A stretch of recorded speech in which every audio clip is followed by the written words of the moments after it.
I the a-hole for asking my mother-in-law to leave our wedding even though she paid for it, after she brought my husband's ex as her +1? I 28 female met my husband 27 male 4 years after we divorced someone who everyone in his family calls the love of his life. It's okay. I don't really care if they think that way because my husband has assured me that it's not the case, and that he'd never consider her the love of his life. He told me that they were pretty toxic, and that the relationship grew so bad that the best for both of them was to let go, even when his first wife Mindy didn't believe it.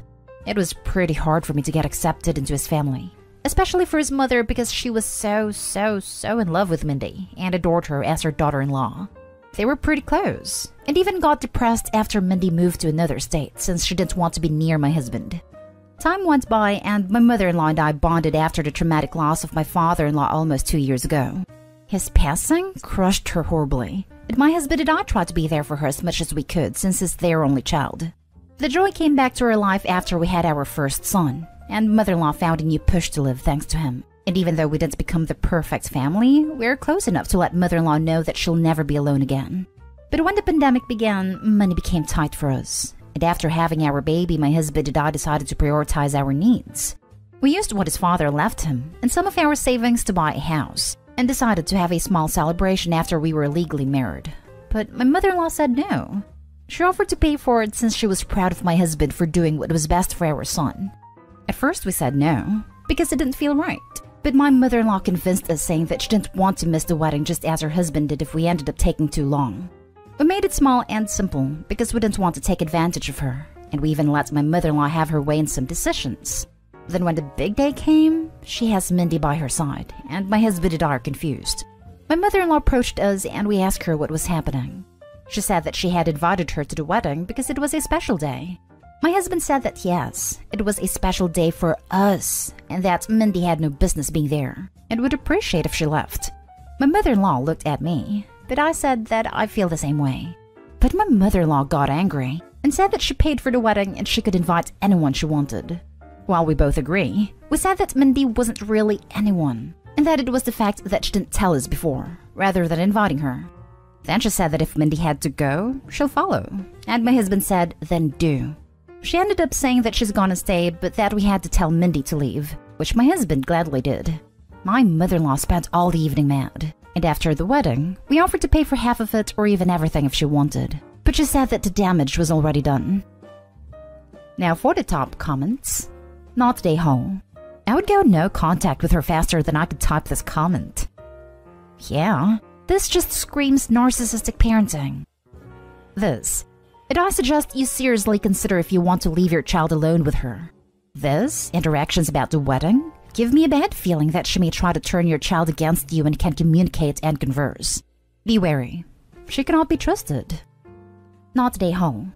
The fact that she quickly pointed out that she is the one who paid for the wedding makes me believe that this was her plan all along. She absolutely planned to be sneaky about this, or she would have told them who she was bringing ahead of time. It sounds like Mindy lives out of state now, so this required planning. It was not a spur-of-the-moment decision. Why would Mindy have even wanted to attend the wedding of her ex-husband that she moved out of state to get away from? What the actual hell is wrong with both her and mother-in-law? Not day home, and really weird that the ex would even want to be there. Right? I'm confused why the ex bothered coming. Super weird situation all around. I'm guessing mother-in-law was hoping that the ex would show up and her son would be overwhelmed by his love for her and he would send his fiancée away and still hold a ceremony. But with the ex. The ex was in on it too, obviously. Next story. Am I the a-hole for kicking the best man out of my wedding after he disrespected my fiancé? I've been best friends with Jeff since 7th grade. He spent a lot of time at my house because his parents are very strict and religious. He had a cool laid-back mom, and everyone wanted to hang out at my house. Jeff got close to my mom and pretty much lived there unofficially during high school. My mom hates the woman I'm marrying. It's a work in progress, and I have to make a lot of sacrifices to defend my fiancé. Jeff is aware of all the drama that has been going on, and for the most part doesn't offer his opinion, though he has occasionally told me no relationship is worth losing my mom over. My mom and my fiancé got into a huge fight over my mom's dress for the wedding. That issue actually worked itself out because my mom found out she's pregnant, so she couldn't wear the offending dress anyway. And she's very happy about the baby and doesn't care about fighting with my fiancé anymore. Jeff heard about the dress drama from my mom when he was hanging out with my cousin at a family cookout which I did not attend. Then Jeff sent me a text calling my fiancé a controlling, insecure little girl, and saying I am an idiot if I would lose my mom over some witch. He admits he had been drinking when he sent it, and said he is sorry for calling her a witch, but that his sentiment stands. I did tell my fiancé what he said. I decided I can't have the best man who doesn't support the relationship and who disrespected her. I told Jeff he is still invited, but can't be the best man. He took it all right, but admitted he is worried about our friendship.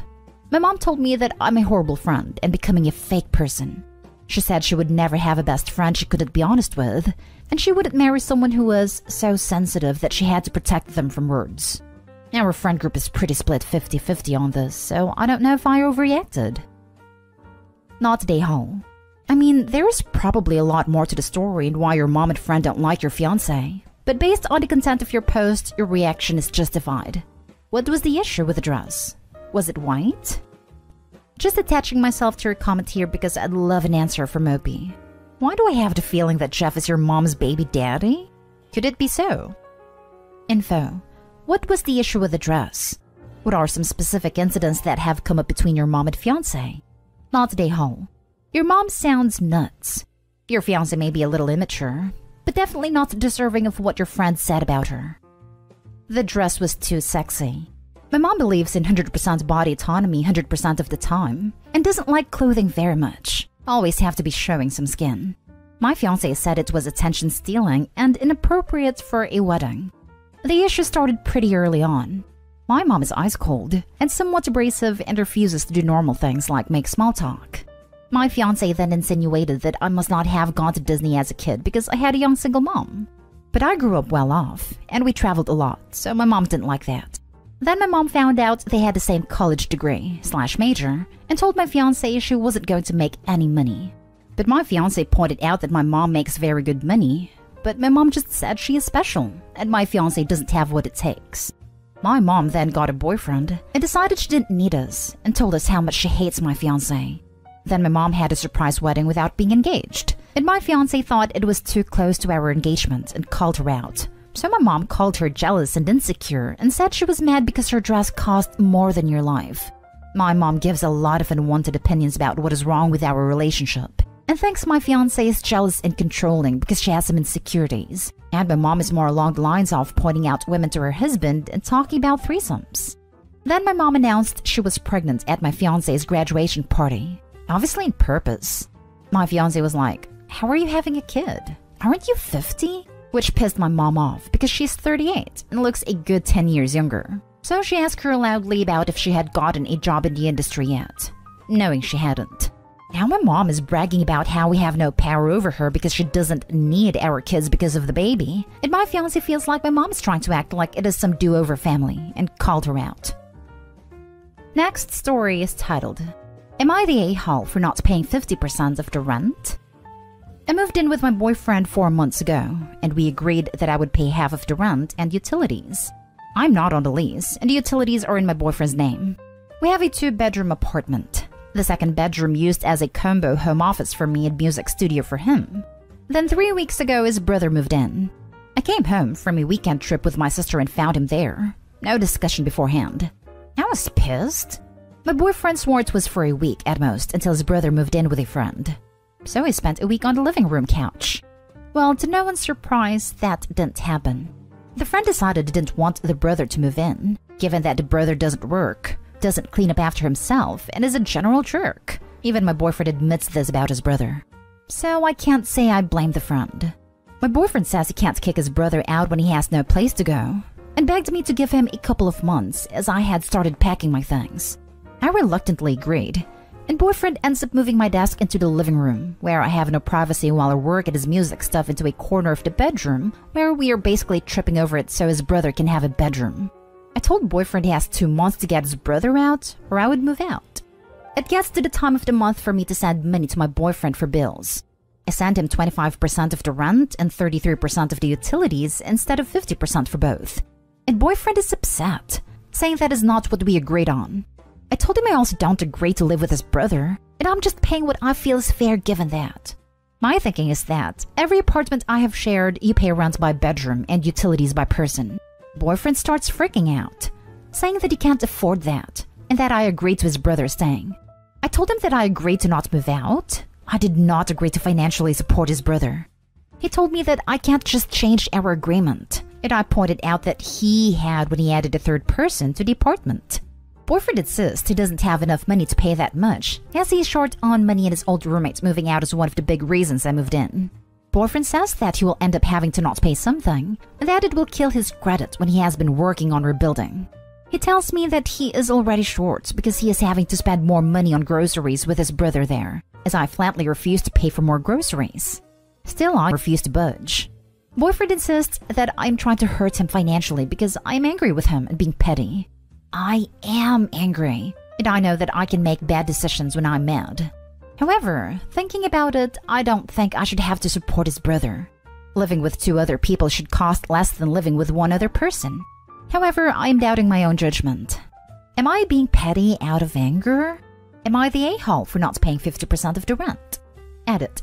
This has come up many times. Why didn't I tell boyfriend ahead of time that I wasn't going to pay 50% as normal? The answer is that I never thought about money until I went to transfer him money for the monthly bills.